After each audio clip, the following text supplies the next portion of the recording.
지난번에 요절의 말씀 기억하실지 모르겠습니다. 18절이었죠. 18절 같이 고백합니다. 내 눈을 열어서 주의 율법에서 놀라운 것을 보게 하소서. 시편 119편은 그 히브리어 알파벳의 순서를 따라서 알파벳이 이제 모두 22개입니다. 그래서 한 알파벳을 시작으로 해서 8절씩 176절이라고 하는 시를 만들어 내게 되는데, 그 주제는 하나님의 말씀. 그래서 하나님의 말씀을 가지고 이 시를 176절까지 쭉 그렇게 기록을 하고 있죠.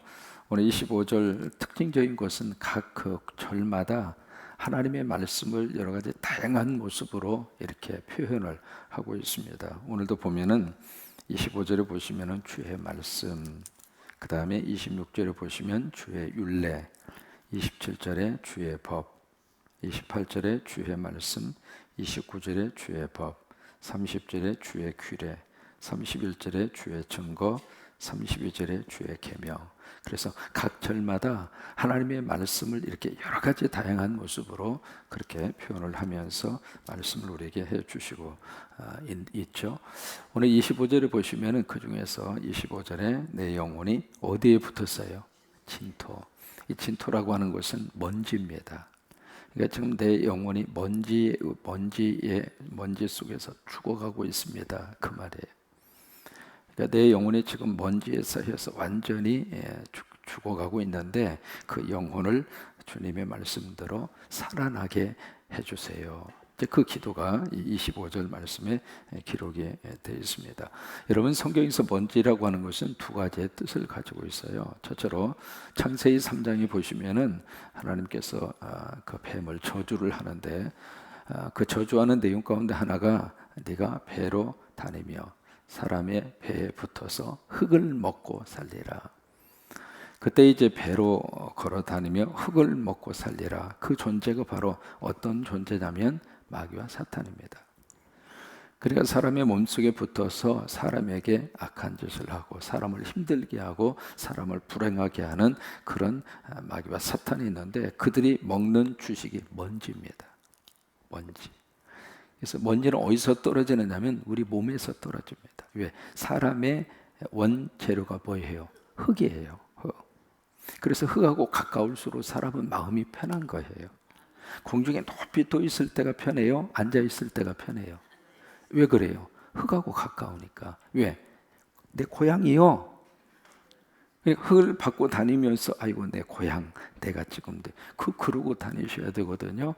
그런 것처럼 인간 자체가 흙으로 되어져 있습니다. 좀 몸집이 크신 분들은 좀 재료가 큰 것뿐이야.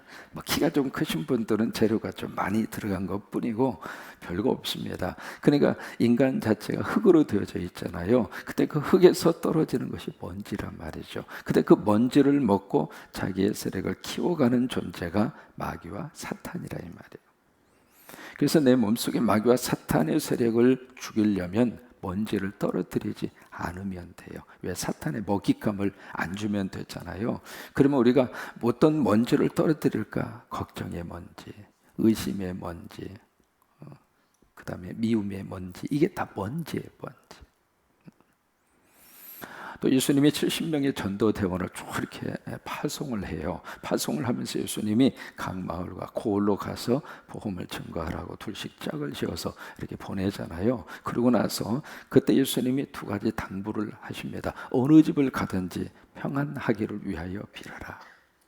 그래서 만약에 그 집이 너희가 빈 평안의 복이 받을만 하면 그 집에 있을 것이고, 만약에 받을만 하지 않으면 너희가 빈 그 평안이 너희에게 도로 오리라. 여러분, 축복은 절대로 손해보는 법이 없습니다. 그 사람에게 가든지 나한테 오든지. 그러니까 어떻든 우리 입술로 복을 비는 말씀을 많이 뿌릴수록 나에게 축복이에요. 그러니까 그 집 형편사정 따지지 말고 어느 집을 들어가든지 이 집 잘되게 해주세요. 그렇게 복을 빌라라고 하는 말씀을 첫 번째로 주셨고, 두 번째는 만약에 그 고을과 그 집에서 복음을 받아들일 준비가 되어져 있지 않으면 그 집에서 나와라. 그 동네에서 나와라. 나올 때 그냥 나오지 말고 너의 발에서 먼지를 털어버려라. 무슨 얘기냐면 그 동네를 점령하고 있는 악한 영의 먹잇감을 제공하고 와라, 그 말이에요. 그 다음에 두 번째로 여기 흙이라고 하는 것, 먼지라고 하는 것은 두 번째 어떤 의미를 가지고 있을까? 흙에 대한 존재, 흙에서 나온 존재가 사람이라고 그랬잖아요. 근데 이 말의 어원을 들어가서 보면은 겸손의 의미를 가지고 있는, 겸손. 우리가 가만히 그렇게 생각을 해봅니다. 왜 하나님이 사람을 흙으로 만드셨을까? 아니, 보석으로 만들었으면 얼마나 좋을까? 여러분, 우리가 보석으로 되어졌다고 생각을 해보세요. 그러면 얼마나 다 반짝반짝 빛나고 얼마나 진주와 같이 다이아몬드처럼 보석으로 만드시거나 아니면 돌멩이를 가지고 우리를 만들어 주셨으면 얼마나 단단하겠어요. 근데 왜 흙을 가지고 하나님이 우리 인생을 만들었을까? 그 흙에는 몇 가지 의미가 있습니다. 첫째로 흙은 생명을 공급하는 게 흙이에요. 생명은 흙에서 나옵니다. 그러니까 흙 그 자체 속에 바로 우리들의 생명을 얻을 수 있는 것이죠. 그래서 흙에다가 씨앗을 뿌리면은 그 씨앗이 거기서 바로 생명의 뿌리를 딛고 이루어질 수 있는 것처럼 흙이라고 하는 그 자체가 바로 생명이에요. 그 다음에 두 번째로 흙은 모든 것을 품고 사랑하는 속성을 가지고 있는 게 흙입니다. 다른 걸 흙은 절대로 거절하지 않습니다. 무엇이든지 다 품어요. 사람이 이것저것으로 오물로 이렇게 버린 것도 흙은 다 품고 쓰레기도 다 품어서 그 쓰레기가 거름이 되도록 그렇게 만들어주고, 그게 흙이 가지고 있는 그런 요소 가운데 하나예요. 그 다음에 세 번째로 흙은 정직합니다. 콩을 심으면 뭐 나와요? 콩 나와. 팥을 심으면, 호박 심으면, 그래서 어제 저녁 호박죽 끓여주신 거 아니에요? 정직하다 이 말이에요. 흙은 절대로 거짓말하지 않습니다. 그래서 농심은 천심이다. 옛부터 그런 말이 있었던 이유가 땅을 가까이 하는 사람은 정직할 수밖에 없어요. 내가 뿌리고 내가 정성을 기울이는 것만큼만 먹을 수 있어요. 그러니까 흙이라고 하는 이 요소 자체는 그런 정직함을 가지고 있는 게 흙이에요. 그리고 네 번째, 아까 말씀드린 것처럼 흙은 바로 뭐냐면 겸손합니다. 흙이 자기를 드러내는 적이 있던가요? 절대 그렇지 않아요. 흙은 자기 존재 자체를 이렇게 막 드러내기 위해서 무진내를 쓰거나 그렇지 않습니다. 흙이라고 하는 그 자체가 겸손의 의미를 가지고 있어요. 겸손. 자기를 자랑하지도 않고, 그리고 그냥 그 자리에서 묵묵히 자기의 길을 가고 있는 존재가 바로 흙이에요. 그런데 이 흙이 사람이 죄를 범하고 그리고 타락하고 부패하면서 흙이 죽어가고 있는 거예요. 흙 자체가 스스로가 죽는 법은 없습니다. 사람이 잘못되면 자연이 파괴되고 자연이 파괴되면서 흙이 죽어가고 있는 거예요. 캐나다 가서 참 느낀 것 가운데 하나가 전 세계적으로 자연 보호를 가장 잘하는 나라가 캐나다입니다. 어느 정도냐면 거기는 겨울에 엄청난 눈이 쏟아져요. 그래서 이 눈이 이렇게 눈사태가 나서 막 수십 메타씩 막 이렇게 길에 쌓이고 그러니까 눈이 막 이렇게 쏟아지면은 이쪽에서 한 7분응선쯤에다가 뭘 하는 대포 같은 것을 쏘아요. 쏘아서 한 산의 7분응선쯤에다 대포를 빵 하고 쏘면 위에 쌓인 눈이 쫙 내려와요. 그렇게 해서 눈사태를 미연에 방지를 하는 이제 그런 것을 하는데, 그 대포 같은 것을 쏜 다음에 사람이 가서 그 대포 알 있잖아요. 그것을 가서 주워와요. 왜 주워냐 물어봤더니 그거 있으면 자연 파괴된다는 거예요.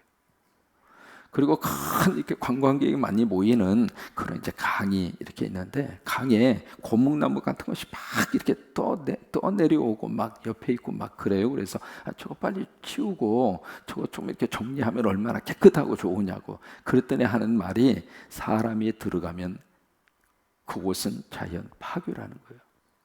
그냥 자연 그대로 두라는 거예요. 그러니까 지금 사람이 죄를 범하고 타락하고 부패하면서부터 땅이 죽어가고 있는 거예요. 지금도 잊지 못하는 게요, 미국의 신학교의 교수님이 흙을 가지고 오셔가지고 그 흙을 가지고 강의를 하면서 막 물어 막.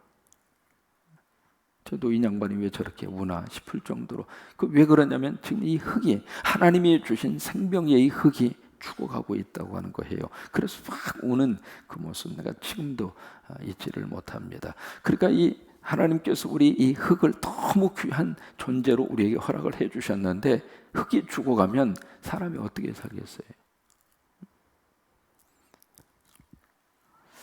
그래서 역대하 7장 14절 말씀에 내 이름으로 내 일컫는 내 백성이 악한 길에서 떠나 스스로 낮추고, 다른 사람에게 말하는 게 아닙니다. 하나님의 백성이거든요. 내 이름으로 일컫는 하나님의 백성, 예수 믿는 사람이잖아요. 예수 믿는 사람들이 악한 길에서 떠나 스스로 낮추고 기도하여 내 얼굴을 찾으면, 그래서 회개하면 그 이야기잖아요. 그래서 하나님의 얼굴을 찾으면 내가 저들의 기도를 듣고 죄를 사하고, 그 다음에 세 번째 주시는 말씀이 땅을 고치리라. 하나님이 땅을 고쳐주신다고 하는 거예요. 근데 오늘 25절에 보시면은 그 먼지에 붙어서 지금 죽어가고 있사오니 주의 말씀대로 나를 살리소서. 하나님의 말씀으로 나를 살려주세요. 그래요. 하나님의 말씀으로 우리를 살려 주옵소서. 그 먼지 속에서 우리를 끄집어내주고 우리를 살릴 수 있는 것은 하나님의 말씀이니까 그 말씀대로 우리를 살려 주옵소서. 여러분, 말씀이 우리 속에 떨어질 때마다 그 말씀이 흙된 내 생명을 살려주시는 거예요. 내 생각을 살려주시고 우리 영혼을 살려주시고 심령을 살려주시고, 그러면 우리 육신도 살아나고 우리 삶도 살아나고, 그러니까 우리를 살릴 수 있는 하나님의 방법은 하나님 말씀이에요. 그래서 계시록에 있는 말씀대로 하나님의 말씀을 듣는 자, 듣는 여러분에게 행복한 거예요. 듣고 있는 순간이 하나님의 복이 있는 순간이고, 하나님의 말씀을 읽는 자. 어제 우리 3일 동안 통독을 했어요. 월요일부터 월화수 오전 10시부터 오후 2시까지. 처음에는 좀 욕심을 부려서 저부터 마태복음 읽고 그 다음에 교역자들이 쭉 돌아가면서 직접 읽었는데 한 4시간 정도 읽었는데도 누가복음 3장까지밖에 못했어요. 그래서 그 다음 날부터는 이렇게 통독하는 것을 틀어드려서 함께 통독을 했는데, 그래도 3일 동안 딱 해서 성경 통독 딱 하고 계시록 마지막 아멘 하고 나니까 배가 부르더라고. 금식 중인데 배가 불러요. 와, 여러분, 성경 처음에 시작할 때 이거 언제 읽을까 그 생각이 드는데 끝까지 해서 한번 통독을 하고 나면 그렇게 행복해요. 그러니까 여기 내 먼지 같은 이 흙 속에서 내가 좀 죽어가고 있는데 그 속에서 하나님 말씀대로 내 인생을 회복시키시고 살려주시고 내 안에 생명의 거룩한 역사와 능력이 임하게 하여 주옵소서라고 하는 그런 기도의 내용을 여기다 담고 있습니다. 미국의 신학자 가운데 라이만 피처라고 하는 목사님이 저 산골 시골 교회에 설교 부탁을 받고 출발을 했는데, 그날따라 한겨울에 엄청나게 눈이 많이 왔어요. 그쪽 동네는 눈이 많이 오면 주일날 예배당을 폐쇄합니다. 그래서 다 연락을 해요. 연락을 해서 이번 주일은 예배 못 드립니다. 오지 마세요. 그렇게 다. 왜냐하면 눈이 와도 너무 많이 오고 이 산길을 운전해서 온다는 것이 너무 힘드니까 아예 그렇게 통지를 해요. 근데 이제 그 목사님은 그런 통지를 못 받고 그냥 간 거죠. 딱 가서 보니까 예배 시간이 됐는데 한 사람도 없어. 그래서 이 비전 목사님이 어떻게 할까 그러다가 한 10분쯤 지났는데 문이 삐끗음이 열리더니 한 사람이 쏙 들어오는 거예요. 그래가지고 예배 드리겠다고 앉아 있는 거예요. 그때 이 목사님이 갈등이 생겼어요. 내가 예배 인도를 할까 말까, 설교를 할까 말까. 이 여신도 설교해야 돼, 하지 말아야 돼. 여러분 같으면 하겠어? 남의 이야기를 이렇게 쉽게 이야기하면 안 돼요. 여러분 같으면 하겠느냐고. 아니, 딱 한 사람이 삐끔이 와가지고 저 뒤에 앉아 있는데 그 사람 놓고 설교를 해야 되느냐고요. 그래서 막 갈등을 하다가 이 여신도 말씀처럼 설교를 했어요. 왜? 하나님의 말씀을 증거하는 것이 내 사명이다 그렇게 생각을 하고 몇 명이 모이든 뭐 그냥 그래서 설교를 했어요. 설교를 하고 끝났죠. 끝났는데 20년의 세월이 지났어요. 지나고 나서 이분이 오하이오라고 하는 거기에 가서 막 말씀을 증거하고 있는데 그 지역에서 아주 멋지게 하나님의 쓰임을 받는 한 분이 딱 와서 인사를 굽복하는 거예요. 굽복하면서 하는 말이, 목사님 혹시 저 기억하십니까? 기억을 어떻게 해요? 그러면서 혹시 목사님 생애 가운데 한 사람 놓고 설교한 적이 있으세요? 그랬더니 그건 기억나잖아요. 아, 그랬죠. 그럴 때 하는 말이 그 한 사람이 바로 저였습니다. 그때 목사님의 그 말씀을 듣고 성령님이 나를 붙들어 주셔서 내가 주의 종이 됐고 지금 이 지역에서 보험을 증가하는 목회자로 살고 있습니다. 이게 말씀이 떨어지면은 한 사람이든 두 사람이든 그 속에서 하나님이 생명을 길러주시는 거예요. 하나님의 사람의 역사를 그 말씀을 통해서 하나님이 이렇게 인도해 주신다고 하는 것을 그분의 삶을 통해서 우리에게 보여주고 있습니다.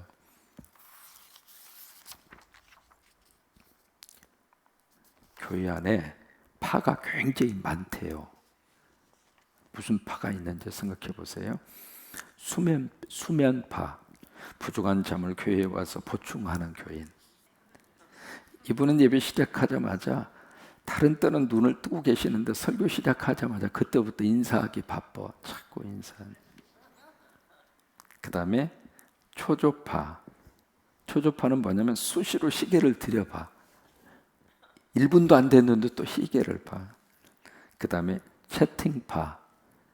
옆사람과 문자를 주고받아. 그 시간에도 지금 이제 카톡으로 주고받겠죠. 서로 문자를 주고받는 채팅파. 그 다음에 열독파. 예배 시간만 되면 주보를 열심으로 읽어. 이 주보에 혹시 오자 없는가? 이 주보에 혹시 뭐가 잘못된 거 없는가? 사람이 하는 일이기 때문에 완벽할 수는 없어요. 나름대로 애를 쓰고 나름대로 신경 쓰고 교정도 보고 별걸 다 해요. 그래도 여러분 요람 만들 때마다 말이죠, 참 이게 거의 한 달 동안 교육자들이 달라붙어가지고 만들어내는 게 요람이에요. 근데 그렇게 신경을 쓰고 그렇게 애를 쓰는데도 불구하고 거기에 오자가 나오고 빠진 사람이 나오고 뭐 좀 그래요. 근데 아무튼 이 열독파, 그냥 주보만 뚫어지라고 쳐다보는 그런 파. 그 다음에 동아리파. 예배 이후에 가질 모임에만 관심이 많아. 예배 끝나고 누구 만나야지, 개돈 개 모임 만나야지, 그쪽만 생각하는 동아리파. 그 다음에 서당파. 설교 시간에 성경만 읽어. 성경을 읽어도 그냥 읽는 게 아니라 막 이렇게 하면서 막 무슨 소리를 막 내면서 성경을 읽는 서당파. 그 다음에 분석파. 설교 내용만 따지고 있어. 분석하고 있어. 그 다음에 콩밭파. 눈은 목사님을 보고 있지만 마음은 다른 곳에 가 있는 사람. 그 다음에 패션파. 목사님의 복장에 지나친 관심을 두어. 지난번에는 뭔 입었는데 오늘은 뭔 입었네? 오늘은 무슨 넥타이를 맸네? 거기만 관심을 가지고 있어. 그 다음에 편식파. 자기가 좋아하는 메시지만 나올 때만 귀를 열고 그때만 아멘 하고 자기 마음에 안 들면 일절 반응을 안 보이는 그런 편식파. 여러분 어느 파가 좋아요? 여기 지금 파가 굉장히 많은데 우리 이 여신도 어느 파가 좋아요? 이 파 저 파 다 저기 하고 말씀파가 최고예요. 그러니까 말씀파가 최고로 행복한 하나님의 사람들이에요. 이 한 해를 사는 동안 하나님의 말씀 안에 푹 쳐져서 말씀 때문에 행복하고 말씀 때문에 교회 올 때마다 오늘 나에게 무슨 말씀을 주실까? 오늘 하나님이 무슨 말씀을 주실까? 이 설교 본문을 통해서 하나님이 어떤 말씀을 우리에게 주실까? 교회 올 때마다 그렇게 기대하시고 그렇게 행복해 하시고 그래서 말씀만 따라가는 말씀파 성도가 되시기를 주의 이름으로 축원합니다. 요절의 말씀 25절입니다. 시작. 내 영혼이 진토에 붙어 싸우니 주의 말씀대로 나를 살아나게 하소서. 다시 한번 시작. 내 영혼이 진토에 붙어 싸우니 주의 말씀대로 나를 살아나게 하소서. 아멘.